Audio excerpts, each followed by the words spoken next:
All right. Good afternoon, good morning, good evening, class, whatever time it is when you're watching this video. This is our day 12 lecture as we continue in chapter 4. I'm going to start by briefly sharing the screen here as we talk about this course schedule. So this is a day 12 lecture. We're going to finish up chapter 4, looking at sections 4.3 and 4.4 in this video. All right. So we had some homeworks that were just due, and the next homeworks are not going to be due until after test two. So there's going to be a little bit of time for that. But of course, those homeworks that are due after test two, they're going to be related to the end of chapter 4 and the chapter 5 material. So you still want to do those homeworks ahead of time, as that can be a good study resource when it comes to test two. All right. So that's coming up a little ways down the road, but of course, if you have questions, feel free to email me. Come by office hours. I'm happy to talk about any of those homework questions, and we can go through them step by step to try to help figure out what's going on there. All right. So we're going to go ahead and start in chapter 4 here, looking at sections 4.3 and 4.4. And we're actually going to start here by going to the whiteboard behind me, where as we start in section 4.3, we want to discuss this notion of, okay, so we have a random variable related to some kind of random event that we're trying to possibly make predictions for. In which case, then we want to determine, well, given some random variable, what do we expect to happen? Or in other words, what on average should happen given some random variable, all right? And last time we were looking at a discrete random variable where if you have the experiment of flipping a fair coin twice. All right, so we've looked at this before a few times, also in chapter 3. Our sample space, well, we can have heads, heads, heads, tails, tails, heads, and tails, tails. All right, so our sample space has 4 possible outcomes here. And we defined a random variable x here to be the number of heads. All right, and so again, recapping from last class, we created a probability distribution where for x, well, x could be 0, 1, or 2. If I only flip a coin twice, how many heads could I get? Well, it's got to be one of these 3 numbers. And we had a probability associated with each of these x's where to get 0 heads, there's only one way for that to happen. That is 1 out of 4. To get a single heads, well, was it heads, tails, or was it tails, heads? There's 2 ways for that to occur. That was 2 out of 4, or in other words, 1/2.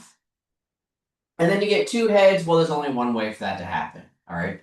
So we had this probability distribution for this discrete random variable in the day 11 lecture video. But now where we'd like to go is to say, well, looking at this experiment, what do we expect to happen? Well, okay, how do we determine expectation? On one hand, we'd say, well, if you flip a coin twice, you expect to get one of each, right? If it's a fair coin, it's got a 50-50 shot of heads and tails. You expect that you should have half of them are heads, half of them should be tails, right? That's what we expect to happen. But mathematically, how are we calculating that expectation? All right. So to kind of explain this, I want to start with this example where consider repeating this experiment for 1,000 times. I flip 2 coins, I get a result. And then I flip 2 coins again, I get a result. I flip 2 coins, I get a result. Do this 1,000 times. So consider repeating this experiment 1,000 times. Right? So then what do we expect to occur here? Well, if we're thinking about how we find averages, right? Recall when we try to calculate an average, we did this back in, I guess it was chapter 2. We find an average for a sample by adding up all the possible numbers and dividing by the total number of numbers. A similar thing is going to happen here as we calculate expectation or trying to determine an average for this random variable, where, well, what are my possible x's? As I repeat this experiment, each time I do it, I can get 0, I can get 1, or I could get 2, right?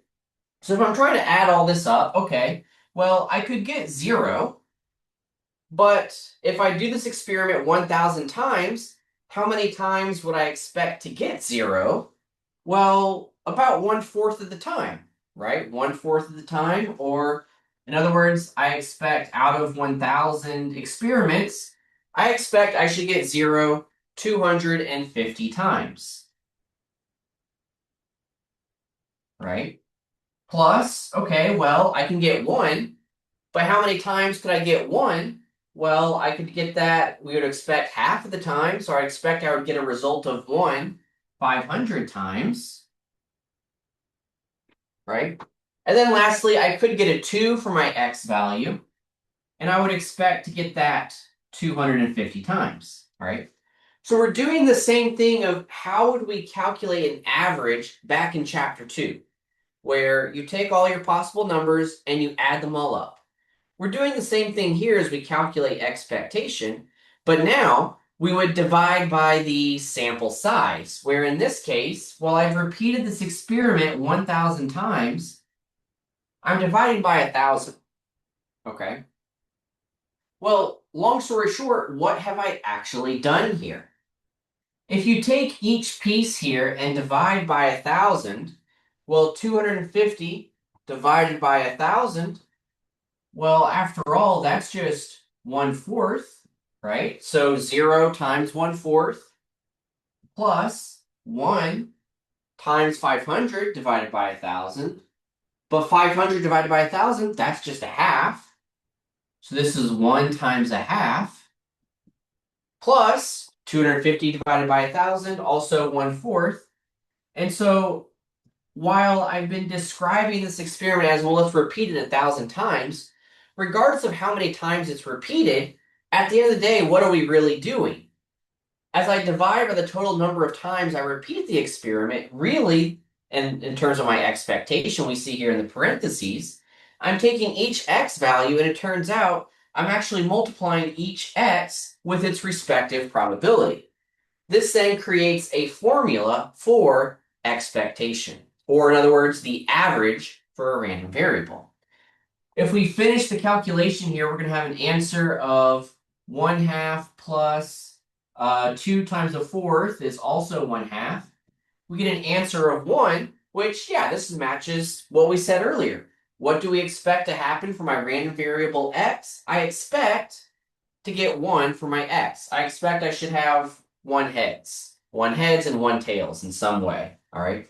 So this matches up with kind of our intuition for what we would expect to happen with this random variable and gives us a formula. So the average here, I'm using the Greek letter mu, since we're talking about an average or the mean for this random variable. This is the expectation of a random variable. So you're going to see this notation in the textbook and in the homeworks, where when we're talking about expectation, we use this capital letter E, and then the random variable we're talking about goes in the parentheses here. All right? And so this is our notation for expectation of x. In other words, what do we... Oh, that's a little bit below. Let me fix the camera here. E of x, this is the expectation of x, meaning what do we expect to occur on average for this random variable? All right. And this is calculated by taking a sum where each x value is going to be multiplied with its respective probability, and we're going to do this sum over all possible x's. So we see this sum notation. We saw this back in chapter 2 when we were talking about averages and standard deviation.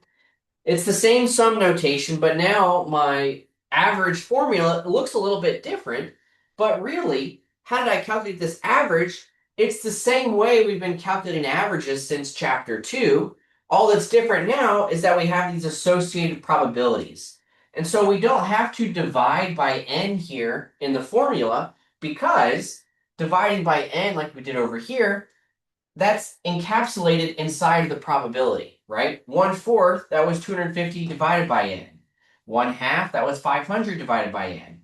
So the divide by n business is already kind of included in this probability, and so we don't have to divide by n, and we just have to add up all of these points where each x is multiplied with its probability. Okay? Now this one's a little bit, maybe a little simplistic since flipping a coin twice, we already know what we should expect. We're going to look at more complicated examples here in a moment, but this kind of gives us a first step into how do we think about expectation when it comes to a random variable and determining the average or the mean for a discrete random variable. Now, if it's a continuous random variable, this process is a little bit different. We're going to worry about that later. But again, this gives us a nice start as we're looking in section 4.3 of our textbook. All right. So I'm going to go ahead and erase some of this, but I am going to keep our formula for expectation on the board. That's going to be helpful for us in a moment. So let me erase part of this. And I'm just going to copy our expectation formula here, or in other words, our formula for the average, where the mean of a random variable is the expectation of that random variable, and it is calculated by taking a sum over all the possible values of x, where each x is multiplied with its probability, right? And that's it.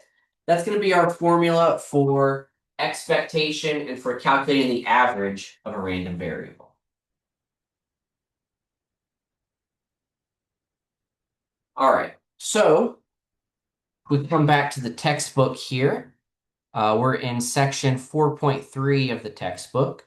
I want to next look at this example where now the expectation is not so obvious. So I'm going to share my screen here. And here we go. Share screen.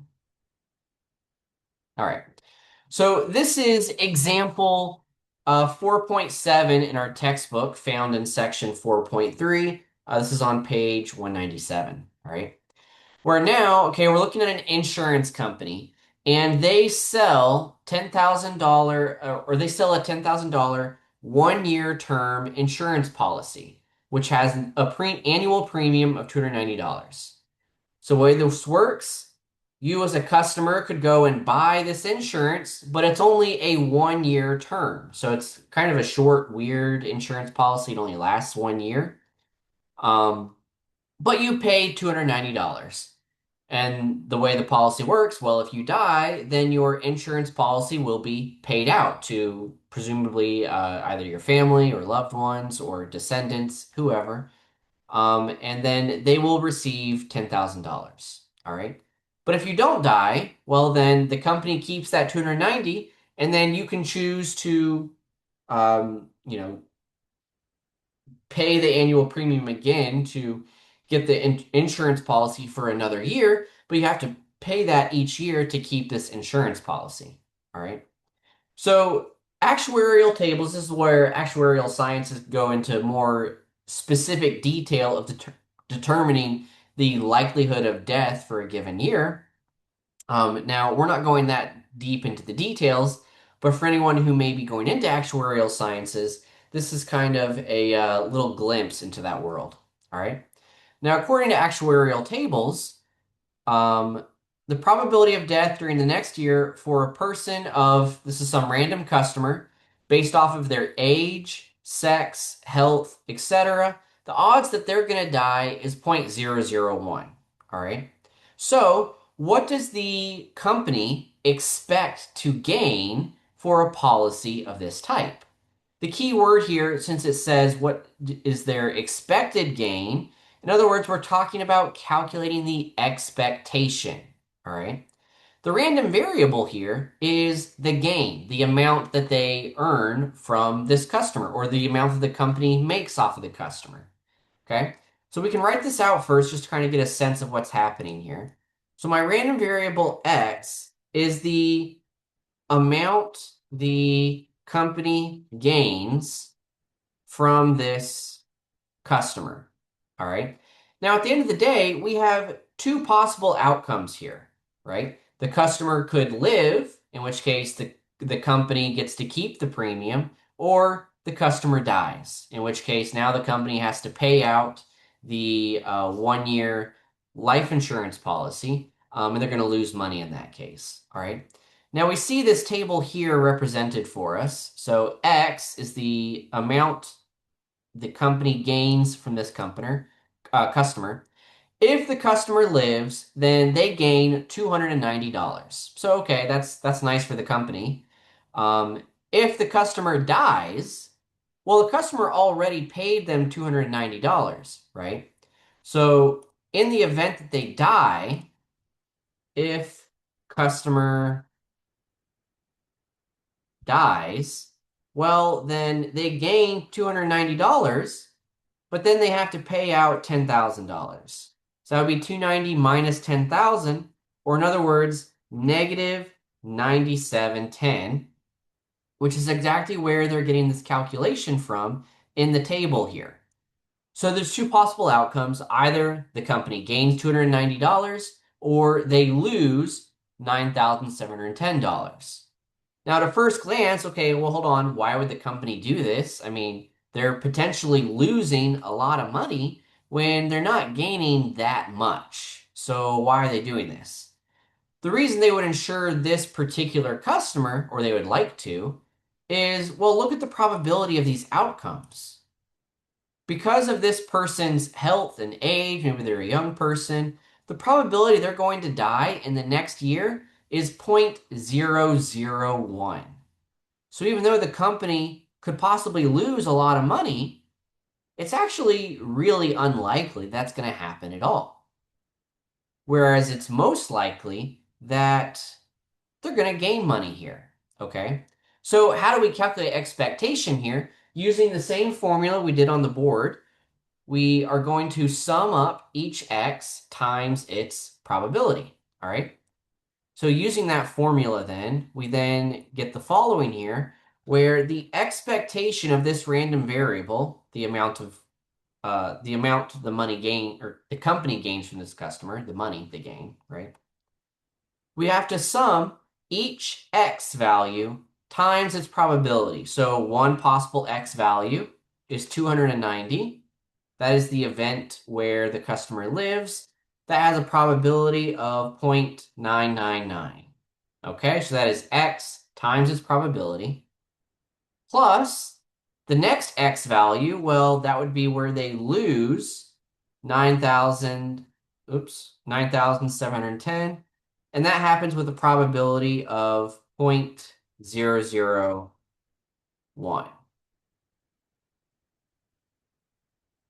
All right. So we have our formula. We've plugged in the values. All that's left is to go to a calculator. And when we go to a calculator here, we type in 290 times 0.999, okay, plus negative, watch out for the negative there, make sure you type that in correctly, negative 9710 times 0.001, and I'm getting an answer here of $280. Now notice here, oops, when we're talking about expectation, the result for this expectation does not actually have to be a possible x value, right? Since after all, what are we doing? This is an average. Think back to chapter 2. If I take an average of a bunch of test grades, well, the result I get for that average might not actually be one of the possible grades. It might not be one of the x's. It's just telling me what is the average that I have a bunch of grades gathered around. In the same way, as I find this average is $280, that doesn't mean that's a possible value for X here. It just means that on average, they're more likely to gain money here than lose money. They're going to be gaining on average about $280, which, of course, is closer to 290 here. All right. So we can calculate the expectation here for this random variable, which at first glance, it's not obvious what the expectation would be. And so we can use our formula from the whiteboard that we just saw a moment ago. all right, in order to calculate expectation. Now, the textbook goes through step by step, and they actually perform the exact same calculation we just did, explaining this sort of relationship for how to determine expectation, sort of interpreting what does this mean. Well, the company then, they would really like to have this customer, right? The odds are, the probability is that the customer is going to live, in which case that is exactly the kind of person they want to insure. That way they get to pocket that money and they don't have to pay out anything, right? So we see how that plays out here in this example. All right, let me clear the screen here. And right, the second piece of 4.3 is, well, what about standard deviation? We've been talking about how to calculate the average, but like we saw back in chapter 2, think back to when we had the normal distribution, and I'm going to switch to the whiteboard here. So recall what we did back before this probability unit. In the past, we had, if we're looking at a normal distribution for some population data, I have my average in the middle. And what we said was, well, if I go out some number of standard deviations to the left and right, so the average minus one standard deviation, the average plus one standard deviation, I can create these regions around the middle. And according to the empirical rule, plus or minus one standard deviation, you may recall, is approximately 68%. All right. We want to try to do the same thing with random variables here in chapter 4, where I can have a random variable, I can have an average for what we expect to happen with the random variable, but then I can create an interval where plus or minus from that average, well, 68% of the time, what do I expect my random variable to do? 68% of the time, my random variable should be somewhere in this region, right? And so all of this same empirical rule stuff we saw back in chapter 2 is going to come back and help inform our understanding of random variables, okay? With the caveat here of, well, how do we calculate this stuff? The average is calculated a little bit differently here, all right? Now, when it comes to standard deviation, you might recall back in chapter 2, we had this formula where we had to take the sum of each x minus the average squared, and then we divided by n minus 1 here, right? This was our formula back in chapter 2 for calculating variance, or in other words, the standard deviation squared. Well, it's still the same notion here, right? If I want to figure out the variance for a random variable, then I'm trying to figure out on average, because after all, this is an average here with the divide by n minus 1. We're trying to find on average, what's the distance, what is the squared distance between x and the average, right? That's our variance. That's how we calculated back in chapter 2. So using the exact same idea then, variance is the expectation of, well, what do I expect to happen with this squared distance? What is the distance between x and the average? And we want that squared. All right. Well, it's the same formula as we did for the average, except instead of taking x times its probability, we're taking x minus the average squared times the probability. And so we end up with this formula where I'm summing up, and for each x, I'm looking at its distance from the average, but then that's times the probability of x. All right. And so just as in the case for the expectation formula, I don't have to worry about dividing by n because that's wrapped up in here in the probability. The same is true for the variance. I don't need to divide by n minus 1 because that dividing by the n minus 1 business, that's wrapped up in this probability here, so I don't have to worry about that. But otherwise, it's the same idea where I'm looking at the distance from the x to the average, and I want to square that distance and then add it up with all the different x's. All right. This is our formula for variance. And so if we want to find the standard deviation, well, then that will be the square root of the variance once we find it. Okay? So when we're trying to find standard deviation, first, I need the average because each x, I need to know how far away from the average is it. Once I have the average, then I can write out my formula for variance. Once you have variance, very last step, take the square root of it, and now we have the standard deviation. Okay? So I want to next go ahead and do an example with this. And this example is coming to us. This is example 4.8 out of the textbook, but this is also the same problem which is listed for our participation question. All right. So this is participation day 12. We're going to go ahead and do this on the whiteboard here as we're talking about participation day 12. And we're just going to use the formula.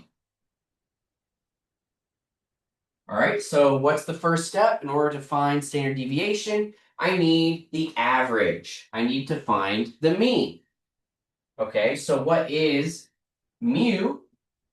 According to our formula, I need to sum up each x times its probability of x. All right, so go ahead and look at participation day 12 on Canvas. You can see that on the separate screen. I'm just writing it here on the board. We're given this table, and I guess I'll go ahead and share the screen while I'm talking about it. Then we'll go back to the whiteboard. So let me share my screen. All right. So some medical research is examining this new type of chemotherapy, which is successful 70% of the time when used to treat skin cancer. All right. Now we have 5 different patients, so our sample size is 5, but that's not going to matter too much for us here. They're being treated with this new type of chemotherapy, and X, this random variable, is the number of successful cures out of the 5. So we got 5 people taking this therapy. All 5 could be successfully cured, or maybe none of them are cured and they all end up dying or something. So X could be 0, 1, 2, 3, 4, or 5. Now, for this particular exercise, it has already gone ahead and calculated all the probabilities for us, so we don't have to worry about that. The point of this exercise is really to get practice with how do I calculate standard deviation for a discrete random variable. Step 1, I need the average. I need to know the mean. What is the expectation for this random variable? And so to do this, we'll use the formula. Each x will be multiplied by its probability plus the next x, so on and so forth, until we have the average. All right. So I'm going to go back to the whiteboard here as we're talking about this question. And so each x, I need to multiply it by its probability. So 0 times 0.002. So I guess that's good. It's unlikely I'm going to have 0 successful cures. Plus 1 times 0.029 plus 2 times 0.132 plus 3 times 0.309 plus 4 times 0.36, right? 4 times its probability. Lastly, 5 times its probability, 0.168. Now we'll actually see how are they calculating these probabilities. This is a type of probability distribution called a binomial distribution. We'll actually see that here in a moment in the same video as we look at section 4.4. But for now, I just want to focus on this calculation. All right. So all that's left now is to go to a calculator. What is our average? So here I just have 0, so I don't even have to type that in. That's just 0. 1 times 0.029, that's just 0.029, plus 2 times 0.132. Okay, so 2 times 0.132, plus 3 times 0.309, plus 4 times 0.36 plus 5 times 0.168. All right, put all that into a calculator, and we get an average of 3.5. All right, now again, this isn't a possible value for x, since after all, I can't have 3.5 people with successful cures. That doesn't make sense. Again, this is just an average, right? We're just looking at, on average, what do we expect to happen?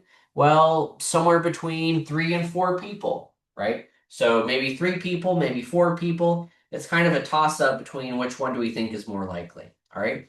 So 3 or 4 people is what we expect to happen here. So I have my expectation, I have the average. Now all that's left is to find my variance to get to my standard deviation. To do this, I'm going to take each x and I'll look at the distance from that x to the average, and we're going to square that distance. All right, so let's see. Do this next step here as we are trying to calculate the variance. So this is the standard deviation squared. And well, first I had 0. Well, what is the distance between 0 and 3.5? If I write this out, and we saw the same trick in chapter 2, 0 minus 3.5 is negative 3.5, right? But it's going to be raised to the second power. So even though it's negative, raised to the second power, it becomes positive. It doesn't even matter if it was negative anymore because it's being raised to an even power. All right. So we have 0 minus 3.5. That's negative 3.5. And that's raised to the second power, or in other words, 3.5. Raised to the second power times its probability for 0, so that is 0.002. All right, so that's our first x value, or the first distance from x to the average. Okay. We look at our next x. Well, an x value of 1, that is 2.5 away. So this is 2.5 squared times its probability. All right. The next x is 2. That has a distance of 1.5 away from the average. Squared times its probability. Plus 3 has a distance of 0.5 squared times its probability. Plus 4 has a distance of 0.5 squared times its probability.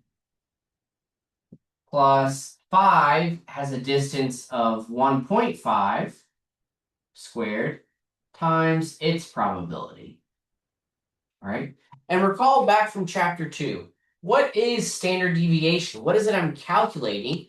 The idea for standard deviation is to determine variability. How spread out is my data?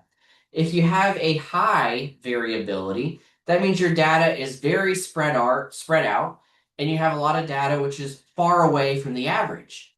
If you have a smaller standard deviation, right, if this distance is smaller between x and the average, that means your data is closer together. It has less variability. And so standard deviation is a direct measurement of this kind of spread, this variability which might be present, in this case, in a random variable. How spread out is my random variable? That's what this calculation is telling us. All right. All that's left now is to go to a calculator, and we will have our variance. So we'll carefully type in 3.5 squared times 0.002 plus 2.5 squared, so on and so forth. All right, so 3.5 squared times 0.002. I'm typing this on my calculator as well. Plus 2.5 squared. This is good practice. You can make sure you can do this correctly for yourself when it comes to test 2 if there's a question like this. 2.5 squared times its probability plus 1.5 squared times its probability, 0.132, plus 0.5 squared times its probability, 0.309, plus 0.5 squared again, since I had two of them that were 0.5 away, times its probability, plus 1.5 squared times its probability of 0.168. And if we've done this all correctly, then I am getting here a variance of 1.048. 1.048. All right. So here's our variance. Very last piece, I'm looking for standard deviation to answer the question, in which case I need to take the square root of what we're looking at here. Square root of 1.048. This last piece goes into a calculator, and we find that the square root of 1.048 is, if we round here, we're going to get 1.024. All right. And that will be our final answer for today's participation question. All right. So there you have it. It's a little bit messy, admittedly, and this is kind of a tedious process, but as long as you're careful about going one step at a time, the calculation itself is not hard to do. It's just, it's easy to make little mistakes here or there. Okay. But we have this fully worked out, and this is participation day 12. All right. So I'm going to come back to the textbook now. So let me share my screen again. Here we go. All right. So that covers the participation question for this lecture. But we still want to wrap up. We want to look at section 4.3 and section 4.4 here. This will conclude section 4.3, and this is that same example we were just talking about on the board. All right. Now, what is happening in 4.4? Let me jump ahead now to section 4.4. Let me zoom back out. All right, 4.4. So we next want to talk about a very special type of a random variable called the binomial random variable. This is still a situation of a discrete random variable, so we have a countable or a finite set of possible results, possible answers. And we call it binomial because there are two possible outcomes. And for the sake of a binomial, we call it success or failure. All right. So a common example, the classic example, is a coin flip. I flip a coin, I can get heads or I can get tails. The odds of getting heads is, well, 1/2, right? Or I can get tails, which also has a probability of 1/2. All right. Now, for the sake of a coin flip, we want to determine, well, what do I mean by success? If I'm counting the number of heads, like we did earlier, where X was the number of heads I got after flipping a coin twice, then maybe heads is what I consider a success. In other words, I'm trying to determine the likelihood or the probability of how many heads can I get from flipping a coin some number of times. All right. Um, so what we also see with a binomial random variable, the idea here is that I have multiple attempts at this random variable, whatever it is. If I'm flipping a coin, then I could get heads. I flip a coin again, I might get heads, I might get tails, but each separate exercise or trial of this random variable is independent of the other trial, right? I flip a coin, whatever I get, heads or tails, okay, it has happened. I now go to flip the coin again. Regardless of what happened the first time I flipped it, it does not affect the probability of my second coin flip, right? These are two separate random occurrences, and whatever happened with my first coin flip is not going to affect what happens with my second coin flip, all right? So these are independent events, and so we can calculate this by multiplying the probabilities as a chain of events, okay? This is exactly how the probabilities were calculated for this chemotherapy example we just did. All right, so let's back up. Let's look at this again. Now, in this case, they already gave us the probabilities, but we can double check. How are they actually making this calculation, right? Well, in terms of having here, let X be the number of successful treatments. For each patient, either the treatment can succeed or the treatment could fail. So it's still a binomial case. There are two possible outcomes for each trial. In this case, each trial is each person or each patient who is undergoing the treatment. All right. So when it comes to thinking about, well, how do I determine the probability that there are 0 successes? If I have 0 successes, and that means each person failed this trial, right? Or each person was not successfully treated. Now we can let P be the probability of success, which as a decimal is given to us in the question. Oops. Let me turn off the screen share so you can see what I'm doing here on the board. So let P be the probability for success. The question tells us there's a 70% chance the treatment will be successful. In other words, that's 0.7, right? Well, there's only two outcomes for each trial. Either it's successful or it's not successful. By the rules of probability, all the outcomes have to add up to 100%. So if I only have two outcomes, one of them is 0.7, then the chance for failure, we'll call that Q. Let Q be the chance or the percent of failure. In which case, Q is always calculated as 1 minus P. Since P and Q, I only have two outcomes. They have to add up to 1, right? And so Q here is 0.3. Okay.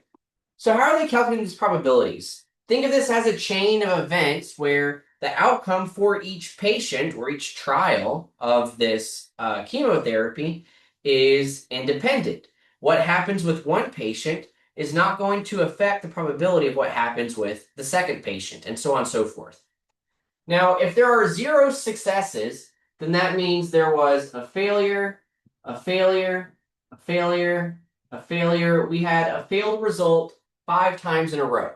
This is a chain of events, so I can multiply the chain of events. We saw this in chapter 3 as we were talking about probability. And these are independent events. Each trial is independent from the next trial. So that means I have 0.3, that was the probability of a failure, times 0.3, times 0.3, so on and so forth. Or in other words, this is 0.3 raised to the 5th power. And lo and behold, if you go to a calculator, 0.3 raised to the 5th power, you're going to get 0.00243. 0.00243. All right. But look back at what we had in the experiment we just did, or in the table that was just given to us. If I share my screen again, we see here, well, what was the probability that x is 0? 0.002. No coincidence. They did this calculation. They just weren't explaining yet how they did this calculation. All right. This is a binomial random variable where the random variable is the number of successes here, or in this case, the success for a given patient given this treatment. All right. Now they rounded to 3 decimal points, and that's why they have written here 0.002. So x equaling 0, that's not so bad. That's easy enough to calculate. Where this gets tricky for a binomial random variable is, well, what if there are multiple ways for this to occur? After all, if I have x equals 1, that means there is one successful treatment. Well, does that mean the first one was a success and then the others were failures? Or does that mean the second one was a success and the others were failures? In other words, there could be multiple ways for this to occur. So while I can calculate the probability of this first guy, right, success, failure, failure, failure, failure, and in fact, I could calculate that as the probability of success raised to the first power, because it happens once, times the probability of the failure, and that happens 4 times, right? That could give me the probability of having a success followed by 4 failures. But what if it happened in a different order? What if I had success the second time, or success the third time, or the fourth time, so on and so forth? There are multiple ways for this to happen, and so while I can calculate the probability of one of these, I have to multiply it by the total number of ways it could occur. When x was 0, there's only one way to have 5 failures. That just means there were 5 f's all in a row. But when x is 1, now there are multiple ways for it to occur.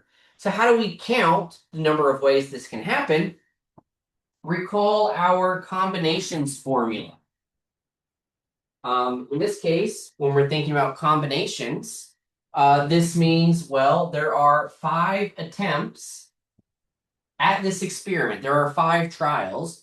And I want to know, well, if I have 5 trials or 5 different people to pick from, how many different ways could I select one person, or how many different ways could I order it with one person being a success? This is the combinations formula, 5 choose 1.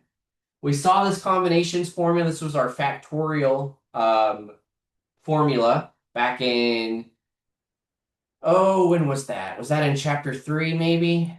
When we talked about combinations? Was that 3.7 or 3.6? Maybe it was, no, it wasn't 3 points, or was it 3.6? Sorry, I was trying to back up to reference the correct location.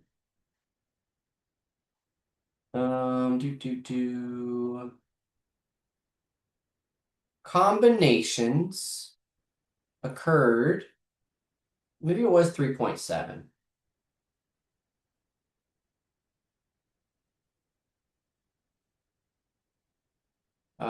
Sorry, slowly scrolling through the textbook here.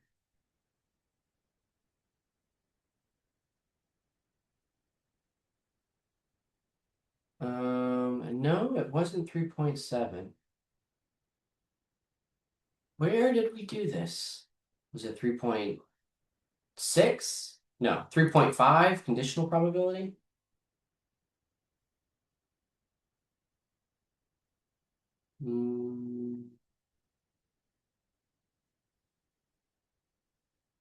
I wish I could remember. Let me look back at the videos. Combinations. This was in 3.2 or 3.3.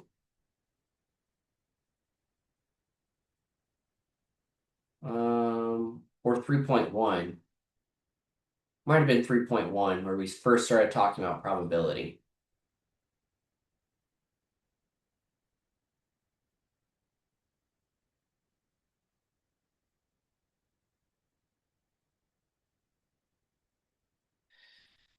Oh, bear with me one moment.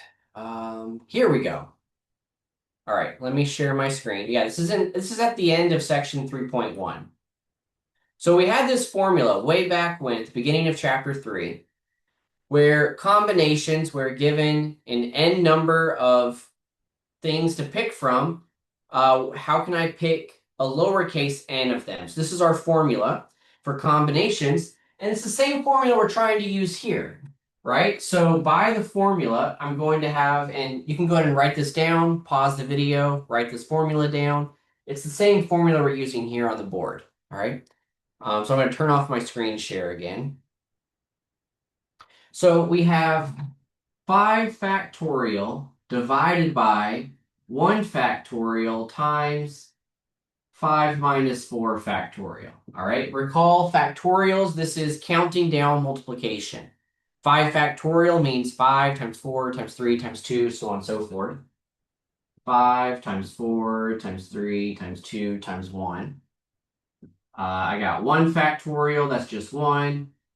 And then, oops, I got ahead of myself here. That should be 5 minus 1 in the parentheses. That's going to be 4 factorial, or in other words, 4 times 3 times 2 times 1. But lucky us, some nice stuff cancels out for us. 4, 3, 2, 1 can cancel out from the top and bottom, and I'm left with 5. Now, okay, for this example, you are probably already thinking to yourself, well, how many different ways can I have one success? Either it's the first guy, the second guy, third guy, fourth guy, or fifth guy, right? There are 5 ways to do that. That would not be hard to list out by hand. But for these others, what about 2 successes? What about 3 successes? That becomes harder to list out by hand, and so this combinations formula gives us a quick and easy way of determining the total number of possible ways I could have some kind of combination of successes and failures. All right. So our answer then, what is the probability that x could be 1? Well, I have 0.7 times 0.3 to the fourth, right? This is the probability of one success, but there are 5 different ways for that to happen. So I have to multiply by 5. This then gives me a final answer. I go to a calculator, and we see 0.7 times 0.3, 0.3 raised to the fourth times 5. I'm now getting an answer here of 0.02835. Okay. Does that line up with what we had in the example? We can go back here. This was in section 4.3 for today's material. So let me share my screen again.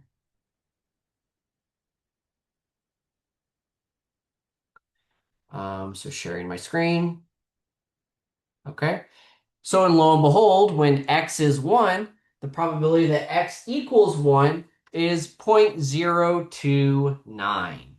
So we can actually see here with their answer, or their probabilities here, they actually have a little bit of round off error, that our answer is more accurate, is more exact, without the round off error.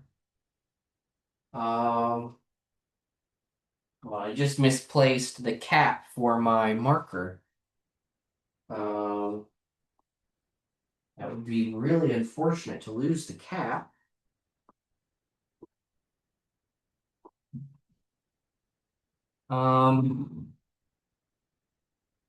Well, all right. I'll look for that later. I don't want to. I'm not sure where the cap is. I'll look for that cap in a moment. At any rate, long story short, what we've done here is showing how to calculate these probabilities for a binomial random variable. And this is exactly how this probability distribution that we see in example 4.8 is created. Okay, so what's the punchline? We go back to 4.4 as we're talking about binomial random variables. First, we have some number n, where n is the number of times the trial is attempted. In the case of the chemotherapy problem, it would be the number of patients, how many times or how many people are being treated with this therapy, all right? If I'm flipping a coin, how many times do I flip the coin? How many times do I repeat the experiment? N is the number of trials, the number of attempts at the problem. All right. Now it's binomial, so there are only 2 possible outcomes: success or failure. That's the second requirement. Third, the probability of success, well, it's got to be the same from trial to trial, right? It's not changing. As I flip the coin, it's not magically changing the probability of getting heads. As we were treating each patient with the chemotherapy, it's not magically changing the success rate. It's still 70%, right? The chance of succeeding does not change, and we'll call that p, lowercase p. The chance of failure is q, which we calculate as 1 minus p, the same as we did on the whiteboard here. All right. Fourth, the trials are independent. This is super key for how we calculate the probabilities. Because they're independent of each other, then as we look at the chain of events or the chain of these trials, we're just multiplying the probabilities all together. Because they're independent, that gives us a correct calculation. All right. And then lastly, what's my random variable? X is the number of successes. I attempt the trial an n number of times, like I treated 5 patients, or if I flip a coin 10 times, but X is the number of successes that we're actually interested in. All right. And so, kind of to wrap up here, we have a handy formula for a binomial random variable. Now that you have this other example, I'm not going to go through all this for the sake of time. But the punchline here is our formula for a binomial probability distribution. So this is the formula you want to write down. P is the probability of success. Q is 1 minus P, that's the probability of failure. N, the total number of times the trial is attempted. X is the number of successes out of those N trials. So X is kind of trapped here, right? It's a discrete random variable. It can only be from 0 to n. I can't have more successes than the number of times the trial is attempted. N minus x, then, if x is the number of successes, n minus x is the number of failures. And then lastly, as we're calculating these probabilities, this is the same thing we did on the whiteboard just a moment ago. The probability of success raised to the x power, the number of times we had success, times the probability of failure raised to the number of times we had a failure. That gives me the probability of having an x number of successes. But then I have to times the number of ways I can have x successes. That's n choose x, our combinations formula with the factorials. All right, so this is also part of the calculation. All right. And so doing this, we can find that probability distribution for given the 5 people who are going through the chemotherapy, then what is the probability that X is 0, 1, 2, 3, so on, where X is the number of successful treatments. That was a binomial random variable. Using this formula, you can calculate the entire probability distribution. All right. So we have this formula here to kind of close up chapter 4 for us. And I will go ahead and stop there to wrap up chapter 4. If you have any questions regarding the homeworks or anything we talked about today in this video, of course, let me know. Email me, come by office hours. I'm happy to discuss any questions you might have. All right.